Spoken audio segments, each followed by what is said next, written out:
So, you've got this brilliant business idea buzzing around in your head, but you have no clue where to even start. Well, you're in the right place. Today, we are breaking down the Shopify Founder's Blueprint. Think of it as a complete playbook for taking that idea and turning it into a real, profitable online store. Let's dive in. You know that feeling, right? The lightning strike of a new idea? It is so exciting, it's packed with potential. But then, almost immediately, that amazing feeling gets kind of overshadowed by this one huge, overwhelming thought. And that's the big question, isn't it? The journey from a great concept to your very first sale can feel like you're trying to navigate a maze in the dark. But today, we're not just going to talk about the problem, we're handing you the map. So, here's our game plan. We'll start with building the blueprint for success, then we'll get into the nitty-gritty of the build with a step-by-step guide. After that, it's all about the boost, your crucial first 30 days. And we'll wrap up by tackling some common founder hurdles you're likely to face. Okay, let's jump right into Section 2, the blueprint. This is all about planning for success, because, let's be honest, every great online store begins long before you even think about a website design. This stage right here, it's arguably the most important part of the entire process. And I love this point from the source material, because it's so true. So many people get excited and just rush straight into building things. But the real work, the stuff that actually sets you up for long-term success, happens right now, in the planning.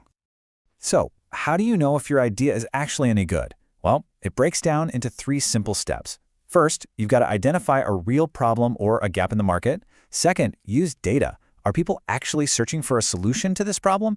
And third, check out your competition. See what they're doing right and, more importantly, what they're doing wrong.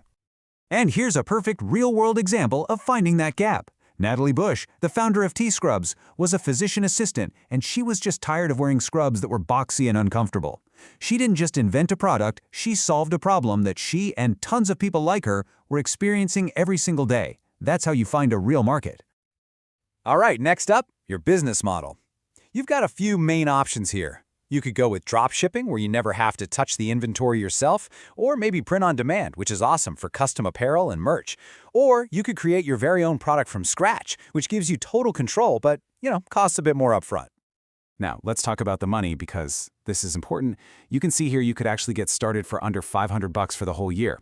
That's if you're really bootstrapping it, using free apps, a small ad budget. But if you want to grow faster, a more realistic budget is probably closer to that $3,000 or $4,000 mark. That gives you more breathing room for better tools and a real marketing push.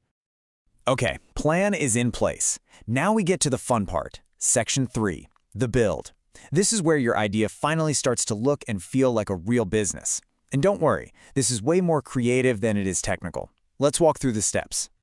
This is it, your 7-step checklist to a finished store. It takes you right from the beginning, signing up for Shopify, all the way to the very end, connecting your own custom domain.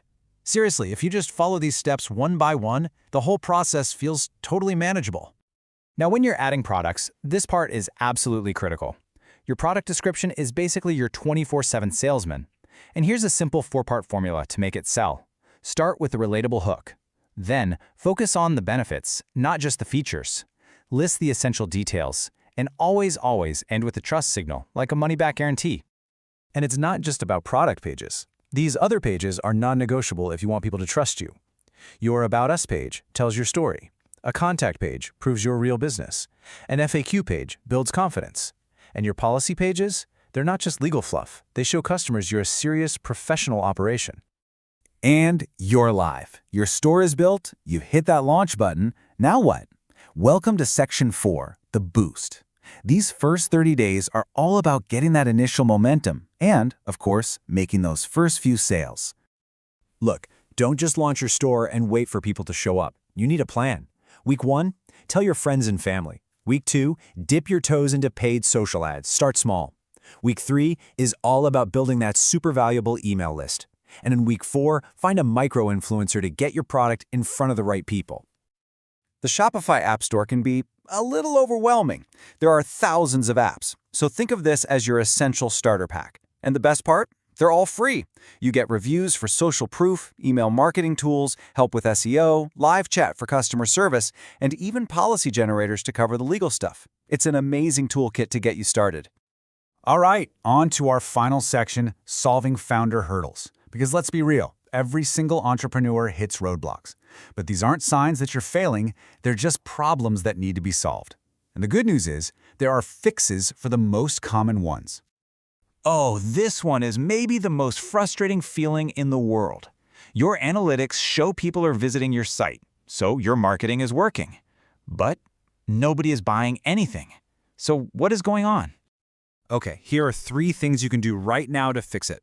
First, be totally upfront about shipping costs. Surprise fees are the #1 reason people abandon their carts. Second, add more trust signals like customer reviews or security badges. And third, take another look at your product photos and descriptions. Are they really selling the benefit? And here's the other big one. That nagging feeling that you're just throwing money and time at marketing without really knowing what's working and what's a total waste. You can't improve what you don't measure, right? So, how do you measure success? It's actually pretty simple. Start right inside your Shopify dashboard. There's a report called Sales by Channel that is an absolute goldmine. It tells you exactly where your paying customers are coming from. And when you're ready to go deeper, set up Google Analytics to see how people behave on your site. And that really brings us full circle. We've gone from the strategic blueprint to the step-by-step build to the 30-day boost. The path from just an idea to a living, breathing business is no longer a mystery. You have the map. You have the tools. You have everything you need to build something amazing. So you have the playbook. The only thing left to do is take that first step. So I guess the only question left to ask is, what are you going to build?